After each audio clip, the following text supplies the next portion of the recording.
Rabbeinu Nissim est un sage du XIVe siècle de Marseille, appartenant à la mouvance des rabbins rationalistes, héritier du grand Rambam, Maïmonide.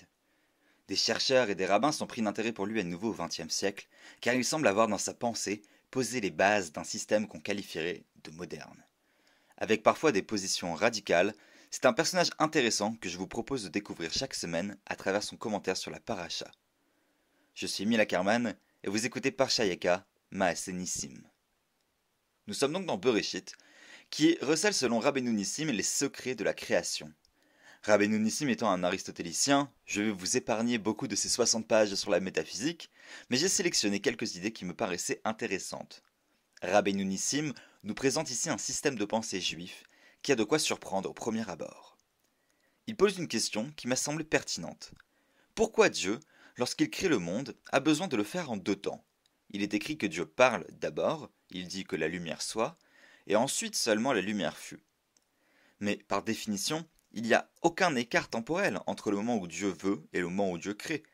C'est une entité parfaite qui ne connaît pas de décalage entre volonté et action. Alors pourquoi la Torah nous donne-t-elle deux affirmations ? Rabbeinu Nissim répond que Dieu a tout créé de manière intemporelle en une fois, et qu'ensuite seulement, le récit de la création de la Torah est une organisation de la création première, qui est intemporelle. Peut-être est-il possible de comprendre comme ça l'idée mystique que Dieu avait pris la Torah comme plan pour créer le monde.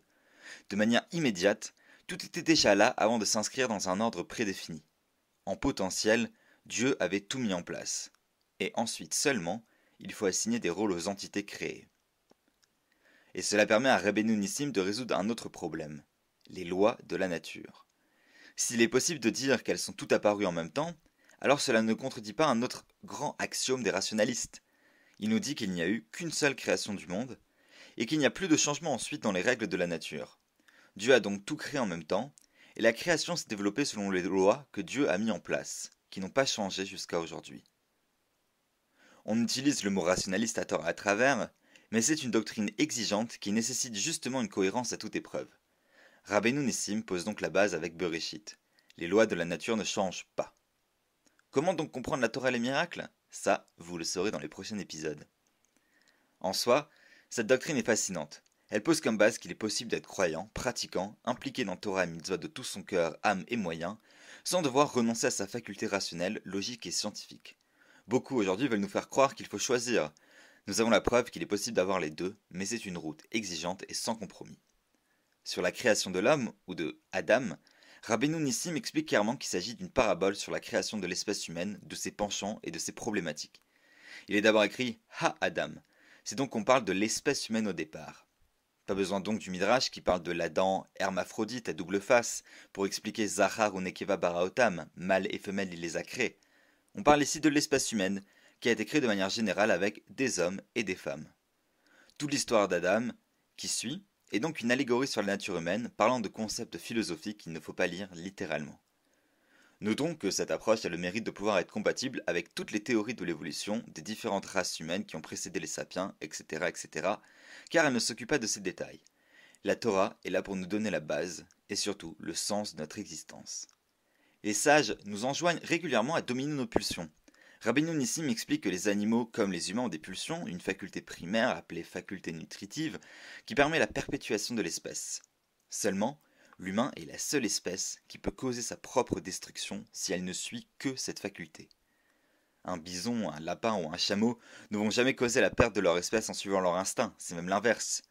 Mais, contrairement à ceux qui pourraient prôner une forme de retour à la nature, à l'animalité humaine, Rabbeinu Nissim explique que le récit de Bereshit nous livre des informations cruciales sur les autres facultés des humains, la faculté imaginative et la faculté intellectuelle. Celles-ci sont les moyens d'élévation incontournables. Et c'est à ce sujet que Rabbeinu Nissim ajoute que la bénédiction de se reproduire concerne, dans Bereshit, les hommes et les animaux. Mais c'est une mitzvah en plus d'une beracha pour l'humain, car l'humain ne se satisfait pas de la seule bénédiction matérielle de la perpétuation de l'espèce, qui suffit aux animaux, mais rajoute une donnée de l'injonction divine, c'est-à-dire du choix moral de se conformer au bien. Parce que l'homme ne peut être uniquement dans le matériel, pulsionnel, il a besoin de la mitzvah pour s'élever par le choix moral de s'y tenir. Traduit en termes philosophiques médiévaux, Rabbeinu Nissim dit alors que ce n'est pas que la donnée pulsionnelle qui enjoint l'homme de se reproduire, mais c'est aussi la parcelle de sagesse divine.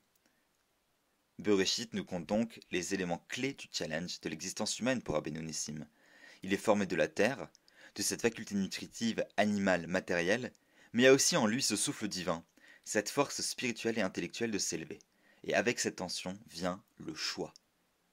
C'est pour cela que Dieu ne dit pas que la création de l'homme est Tov, comme pour les autres aspects.